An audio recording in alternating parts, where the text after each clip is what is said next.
Here's how to save your Google Photos to iPhone Gallery in seconds. For this, search for the Google Photos app on your device and open it.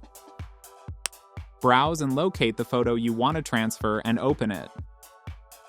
Next, tap on the three dots icon in the top right corner of the photo. From the menu, tap on Download. The photo will be downloaded to the gallery. If you open your phone's Gallery app, you can see the downloaded photo. To download multiple photos at once,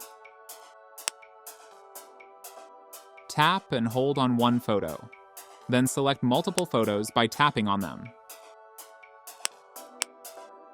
After selecting, you will see a few options at the bottom. Swipe through them, and tap on the Save to Device option. This will download all the photos at once. Open the Photos app once again, and go to the Collections tab.